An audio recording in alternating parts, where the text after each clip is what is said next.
Welcome into another episode of Locked On Phillies. And in today's episode, it's another loss for the Fightins. Just not a great game. We're going to talk about Taijuan Walker struggles on the mound and a little bit of defensive issues for the Phillies as well in yesterday's game with the Giants. Also, how do they bounce back in game two? I'm not overly concerned about the Phillies yet, but could certainly use a win tonight, especially with Zack Wheeler on the mound. So we'll talk about that. And I had an interesting conversation today about whether or not this is an all-in season. And I'll discuss what I think that means and what my thoughts are on it on today's episode.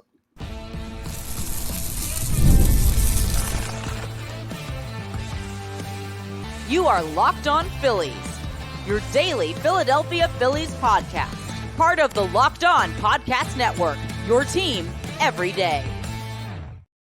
Yes, this is another episode of Locked On Phillies. I'm your host, Connor Thomas. We're part of the Locked On Podcast Network, your team every day. Please make sure you're rating, reviewing, subscribing to the YouTube, all that amazing stuff that really helps us out here on Locked On Phillies. Appreciate you taking the time to join us today. And today's episode is brought to you by Game Time. Download the Game Time app, create an account, and use code LOCKEDONMLB, and you'll get $20 off your first purchase. Terms apply. Go ahead and check out our friends over at Game Time when the Phillies come back from this West Coast road trip, which, my goodness, it can't be too soon at this point. They lost the series in Colorado to the Rockies over the weekend, and now they dropped game one to the Giants. The only good thing about yesterday's game, well, there were two good things. One, Kyle Schwarber broke his homerless at-bats streak by nearly parking one into the cove out there, but also it was a 5 o'clock Eastern game, so at least for a West Coast game, they didn't have us up past midnight. So little victories, right, folks? But the victories that matter are the ones on the baseball field, and the Phillies did not earn one of those yesterday. Really, where this kind of starts and ends is Taijuan Walker was not good enough for the Philadelphia Phillies to win that baseball game yesterday. And I don't know, man, when you give up 5 earned runs and only strike out 4, you allow 9 hits in 6 innings of work, and add 2 walks on there. That's not a good day at the yard. And it's not like he got hurt by the long ball. The Giants didn't hit any home runs in this game. It was just stringing together hits and putting guys on and not coming through in big spots. And it felt like he was, even when he kind of settled in for a couple innings there, it was an immediate regression back to what he was doing in the first couple innings, which were, well, I should say the second inning, actually, where he gave up 3 runs, where it was just, he doesn't have an out pitch right now, right? I saw this put out by Corey Seidman of NBC Sports Philadelphia, talking about the difference in the splitter and the lack of velocity on the fastball. And now it leaves Taijuan Walker without a true out pitch. And that's a great call by Corey Seidman because you can see it when Walker goes out there to pitch. Now, before we get too deep into the Walker stuff, because I want to have a deeper conversation about that, the Phillies offense struggled a little bit. Yesterday, they only were able to muster 7 hits. They scored 4 runs, and Kyle Schwarber's home run was a big part of that. He had 2 RBIs on the day. Outside of him, I mean, you looked at Yohan Rojas with the only other RBI. It's just not a great situation. The reason there were only 3 RBIs and 4 runs scored, Garrett Stubbs did have his opportunity to, or not Garrett Stubbs. You were looking at a situation where Rojas was able to score from third and knock in a run there as far as that, or not him, sorry. Edmundo Sosa. I'm losing my mind, folks. I'm not used to the Philadelphia Phillies losing these games. I'm just not. And it makes me kind of go brain dead at points. But the point is, the Phillies offense isn't clicking on all cylinders. I do think that'll come back. You're facing a lefty and Blake Snell, so you didn't see your best lineup out there because Brandon Marsh took a day and Bryson Stott took a day. And I think your lineup's better when you have those guys out there. But ultimately, and the 3 errors didn't help, Alec Bohm had a really bad day defensively yesterday. That's just kind of one of those days that happens. It shouldn't, but he's been pretty solid, I think. In my opinion, I think Alec Bohm has been very solid this year at third base. I think yesterday was a bad day. Cost his team. It's going to happen to even really good fielders, not the best fielders. The best fielders are at the major league level are consistently good. But you're looking at a guy that has been like in the MVP type of conversation, which is very early to have even an MVP conversation. But Alec Bohm has deservedly been in it because of the way he's played at the plate and the way he hasn't been terrible in the field. And, well, yesterday he was terrible in the field. But I'm not worried about him. I'm not worried about the Phillies. I am worried about Taijuan Walker. So let's talk about this. Here's the main issue with Taijuan Walker is you have a good replacement that you trust already on the major league roster. Spencer Turnbull hasn't been as good in the bullpen as he was as a starter, but he's still been pretty darn good in the bullpen. And he was lights out in the rotation before Walker came back. Now, this isn't a misstep on the Phillies' part. I don't think they handled this poorly, this Spencer Turnbull situation. I would have preferred Turnbull in the rotation over Christopher Sanchez. And Christopher Sanchez, since that move, has been pretty darn good. So I don't think it's cost the Phillies at all to have made that decision. And for anyone who now might be saying, Walker stinks, put Turnbull in the rotation, well, that was not what was on the table when Taijuan Walker was coming back from his injury. He was always going to be a starter. They gave him a big contract to be a starter on this team. He's not going to throw out of the bullpen, or at least not in that spot when he's coming back from his injury at the start of the season. So it was never whether or not Turnbull was better than Walker. But right now, you'd be hard-pressed to convince me that Taijuan Walker is a better pitcher in the rotation than Spencer Turnbull. I was asked today on the radio, how long would you give Taijuan Walker before you start to worry? And I said 2 more starts. I think he's earned a little bit more of a look just because of resume. He won 15 games last year. We've seen these kind of stretches from him. Saw it last year at like small points, and then he bounces back. So maybe it's just a blip on the radar. Maybe he'll figure it out. Right now, I don't have a lot of faith in Taijuan Walker. He is the weak link in this rotation, and you have a guy that was one of the strengths of the rotation currently in the bullpen. Now that question goes to, well, what do you do with Walker if you move him out of the rotation in favor of Spencer Turnbull? You're not going to go 6-man rotation because Zack Wheeler hates a 6-man rotation. Like, he likes to be in his routine. He doesn't pitch well when he gets extra rest. And it just doesn't seem to make sense right now for this Phillies team with how hot some of the guys are. You want to keep them going out there. So 6-man is probably out. Bullpen is probably not realistic for Taijuan Walker. I don't think. Maybe he could be a long relief guy in the bullpen, but that's going to be a conversation that's a tough one to have with a guy you signed to be a big-time starter who won 15 games last year. Like, he's not an ace on this team by any stretch, but he's also not a guy that was expecting to lose his position in the rotation. And that's why I'm saying still 2 more starts. I'm not ready to, well, I might be ready to do it right now. If I simply had, right, nothing to worry about besides the baseball, no egos, not that I'm saying any of these guys have an ego, but everyone has some ego. No egos, no locker room stuff, no contract stuff, no anything outside of who would be in your rotation as the best 5 starting pitchers. Turnbull would be in it right now. Walker would be not in it right now. But you got to give him a little bit more time and see if he could figure this out while he's out there. And then in like 2 weeks, if you still have this issue, that's when we have a discussion that's a little bit more serious about we might need to make a change if the Phillies are struggling in games that Taijuan Walker starts. And you could survive bad starts by Taijuan Walker on the strength of the rest of the rotation, but you don't want to have to. You want your best players out there. And right now, I don't think Taijuan Walker is one of the best 5 starting pitchers that the Phillies have available to them. So would I make a change? Man, it's really a wait and see thing. I'm not there yet, but it was very frustrating to watch him pitch yesterday. And that was the first time I remember watching a guy thinking, this feels like a not above average pitcher. Even Christopher Sanchez, I think, is an above average pitcher in Major League Baseball right now.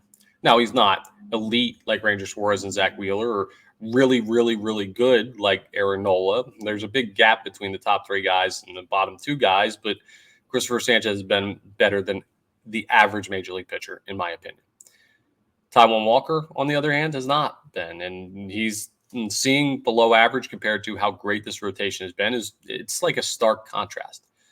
It's noticeable, and maybe that makes us overreact to it.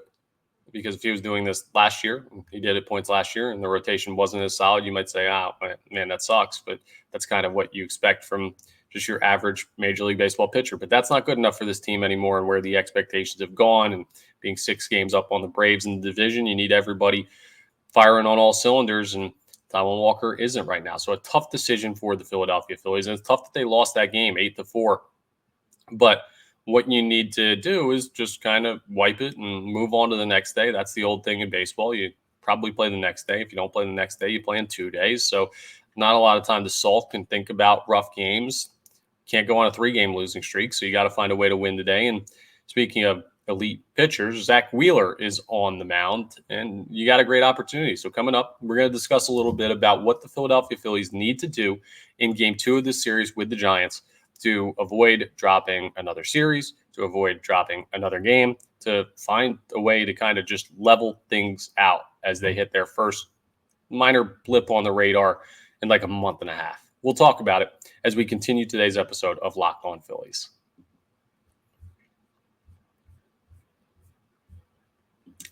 First, let's talk about Stitch Fix. I love Stitch Fix. I can't tell you enough good things about Stitch Fix. I used them for years before they even advertised with us here on the Locked On Podcast Network. If you want to change up your style, if you want to add to your wardrobe, it's the best, most convenient way to do it. You know that instant confidence boost that you get from an outfit that makes you look really good? Well, that's what you're going to get with Stitch Fix. It's what I got with Stitch Fix. They're so good at this because it's what they do. You can upgrade your wardrobe this year easily with a professional stylist that's going to help you find new on-trend favorites that are going to work for you. You put in the type of style you like, your sizes, all of that stuff, budget preference, so you're not spending too much money. And then you order the boxes when you want and how you want, and there's no subscription required. And they send 5 just for you pieces, plus outfit recommendations. They've got pro styling advice. You can keep what works, and then you send the rest back if you don't want it. Every once in a while, I'd send something back, but mainly it was because, I don't know, maybe it didn't quite fit my style at that time. But the sizes were always good. The style was always dope. I really loved Stitch Fix when I was using it. And the only reason I stopped is I got so many pieces of clothing from them that I had enough clothes and they were all my style and my size. And that's what Stitch Fix does for you. They make it so easy. So go ahead and check it out. All right. Style that makes you feel as good as you look. Get started today at stitchfix.com/MLB and you'll get $20 off your first fix. That's stitchfix.com/MLB for $20 off.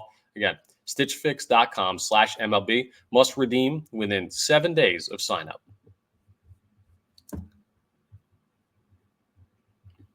All right, time to preview Game 2 between the Phillies and the Giants. It's really rare that I'm doing multiple shows about this team losing in a row, so I'd like for them to win today, and that would be really, really nice if they could do that. A late-night game, so a 9:45 first pitch, and we've got one heck of an interesting pitching matchup in this one, potentially. So we know Zack Wheeler's on the mound for the Philadelphia Phillies. We know he's their ace. We know how good he can be. On a different team, a team that is closer to 500, that is more back towards the pack of Major League Baseball teams, that is fighting for wins at points more often than the Philadelphia Phillies find themselves fighting for wins this season, Zack Wheeler would be your stopper. Now, if you don't remember what that is, because the Phillies have been red hot all year, basically, when you are in one of these bad stretches and one of your great pitchers come up, the plan is for him to stop the bleeding. That's the thought with Ranger Suarez on Sunday. Now, unfortunately, it didn't work out. In the recent series with the Colorado Rockies, Wheeler, his turn to step on the mound. And I feel pretty good about his ability to get after these guys. I don't think that yesterday was a situation where the Giants' offense was amazing. I saw it as a situation where Taijuan Walker was just really not good. The defense will have to be better. Whit Merrifield had a defensive issue yesterday, dropping a fly ball in short right center. You got to make that play 100 times out of 100 at the major league level. Like, it's unacceptable. But I think Zack Wheeler is going to have himself a strong day. The Phillies are minus 240 favorites on the money line. They have a 61.8% chance, according to ESPN Analytics, to win this game. They're heavily favored in the game. And part of the reason why is the Giants don't have a decided pitcher yet. It's still currently listed as undecided, but we've heard some whispers about who it could be. And it sounds like they may be throwing Spencer Howard tonight. And Spencer Howard, of course, you'll remember from his time in Philadelphia, former top prospect, comes up, doesn't really ever have the stamina to pitch deep into games, maybe the ability as well. He had that comment about he needs his peanut butter sandwich, and he didn't have one, so he got gassed running to first base one time. Like, my goodness, dude. And I get it. Philadelphia's a tough place to play sometimes, but when you say things like that, it's going to be an even tougher place to play. And that's why he was moved to the Texas Rangers, and then ultimately he ends up out with the San Francisco Giants. He has not pitched yet this year at the major league level, so That's why it's listed as undecided. You're going to have to make some moves to bring him up. It sounds like that's who it's going to be. That may change. So by the time you're listening to this, if it's not Spencer Howard, sorry, this is the information I have at the time of recording this episode. But we're going to approach things like it is. And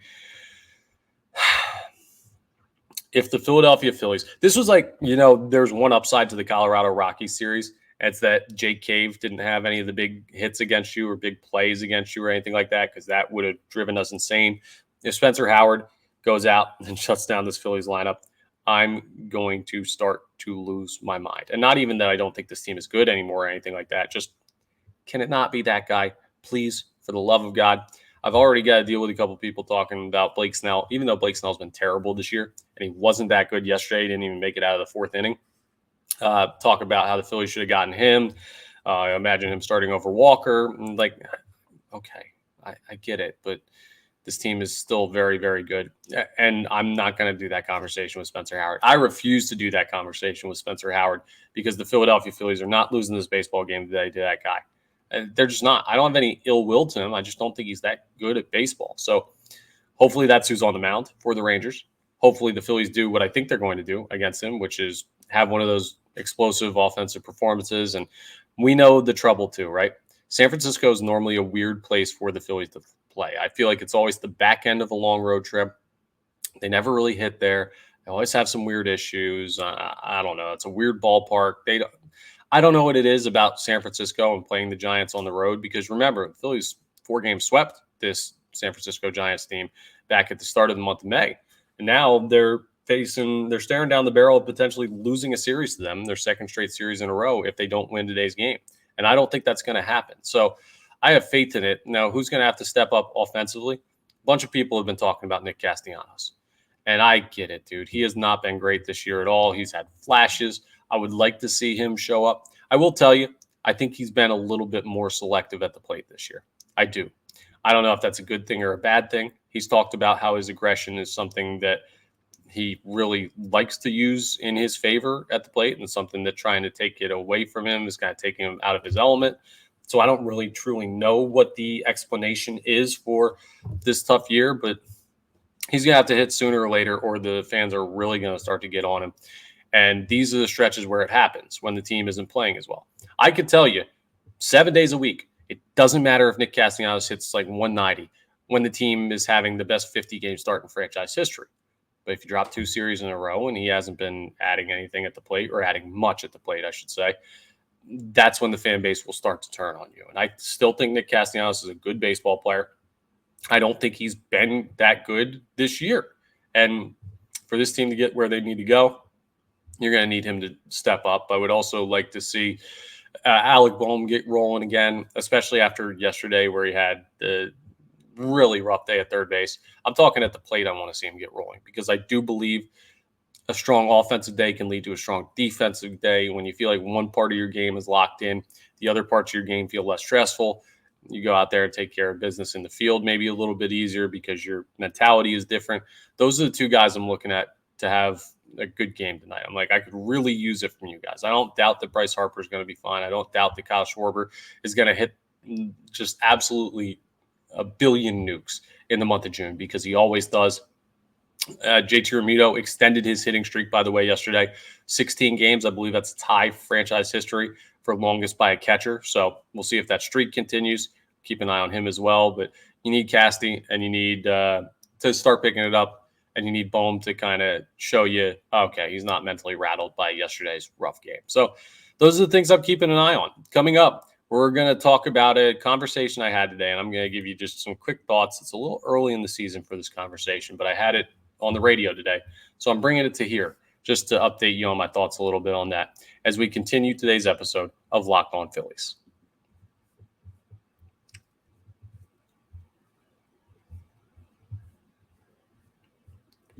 Next, Game Time. The best. They're amazing. You need tickets for anything, they got you. Could it be a concert? Could it be theater? Could it be, I don't know, sports? You guys like sports? Of course you do. You're watching Locked On Phillies. But any sports game, I mean, you can get tickets through Game Time that are awesome. Now, baseball's easy because you've got a ticketing experience now a ticketing company in Game Time that is an authorized ticket marketplace of Major League Baseball. It makes getting tickets faster and easier. Prices on the Game Time app actually go down the closer it gets to the first pitch of the game. They got killer last-minute deals, all-in prices, views from your seat, lowest price guarantee. I mean, Game Time takes the guesswork out of buying Major League Baseball tickets, which I highlight for you today. Let's talk about this all-in pricing. Toggling this feature shows the total upfront. You got no surprise fees at checkout. I just went and ordered, because I'm going on a bachelor party for my brother's wedding, and I just ordered some tickets to this like fishing boat thing. It showed me the price was $50. When I got to the end, it was like $54 for every person, which for 10 people, it adds $40 more onto there that I'm trying to spend. You don't have to worry about that with Game Time. You toggle that feature for all-in pricing, it'll show you right at the front. So you don't get surprised with fees last second. And your purchase is covered with the most flexible customer service policy in the ticketing industry. So take the guesswork out of buying MLB tickets with Game Time. Download the Game Time app, create an account, and use code LOCKEDONMLB for $20 off your first purchase. Terms apply. Again, create an account and redeem code LOCKEDONMLB for $20 off. Concerts, comedy, theater, sports, of course, all on Game Time. Download Game Time today. Last minute tickets, lowest price guaranteed. Let's discuss now this all-in conversation. So the kind of development behind this was, well, the Braves have lost Strider, the Braves have lost Acuna both for the year. The Phillies are already 6 games up. It feels like they have a great path to potentially winning the NL East. And when you say that, you say, okay, well, how much do they need to go all in when you get to the trade deadline and the guys you want to acquire to improve this roster? All in doesn't mean like you're trying to win to me. Obviously, the Phillies are trying to win. Obviously, this is a championship caliber team. They're in their championship window. They're the best team in baseball. If they don't win the World Series, it's going to be a disappointment. It really will be. It's not an expectation like, oh, they have to do this or they stink. But if they don't, you're going to think, well, they were probably good enough too if some things go differently. So that is the end result that you're shooting for, is to win the World Series. Make no mistake. But you can potentially get there without making it an all-in season. For example, let's say Mike Trout becomes available at the trade deadline. He's healthy. The Angels finally want to move on. They're eating some of his salary, and you say, okay, they're asking for Aiden Miller and Mick Abel and Crawford. And you're just like, that's a lot to give up. But if we played Mike Trout in center field over Johan Rojas, and we're basically World Series locks at that point. Like, I know that's not how it works, but I'm just saying it would be a significant step in the right direction. Are you ready to commit sizable farm system assets being moved for a player that puts you over the top? And that player doesn't seem like they exist right now. Now, maybe guys will come available as you get closer to the trade deadline. It's always kind of how it works. It's a little early for this conversation, like I said. Here's my point. I was, if you listen to any of my offseason shows, very confident in the Phillies sticking to the plan, which was run it back. I believed in the quality of this team, the caliber of the locker room, the talent of the players, all of that stuff. People complained, and I got off to the best 50-game start in franchise history. That's not a, hey, I was right, you were wrong thing. That was a, the Phillies made this decision. I understood why they did, and it turns out they were right. And now, as people ask me about potentially going all in, I say, well, dude, I didn't do it in the offseason. I know the trade deadline, it's much closer to the end goal, so it's an easier time to go all in because you know what your team is. But also, if you're playing this well, what changes do you need to make? They're going to add a bullpen arm. They're going to probably try and add someone in the outfield, maybe even someone to start over Johan Rojas, and I don't have any issue with that whatsoever, improving the team. But as far as all in, I think you can win this year. I think this team is good enough to win as is with some slight adjustments. And you could still keep all of those great minor leaguers that you hope come up in the next couple of years to balance out the guys that will be leaving because their contracts are up, or the issues you're going to have with covering everybody's salary and getting into like the highest luxury tax threshold. So I don't see it as an all-in year. I see it as a championship kind of year, but I don't see it as, oh, we need to empty the tank. And the reason it's good, it's not that I don't think they're competitors. I think they're the competitor. I think they're the best team in baseball. And why would you overspend to fix a race you're already winning? kind of where I'm at. That can change between now and the trade deadline. We still got a ways to go. 107 games left in the season. So just a thought on where my mindset is with this team. It might sound a little bit sillier now that they've lost 2 games in a row, but just 2 games. They're going to go out and win today. Zack Wheeler is going to dominate. Take my word for it.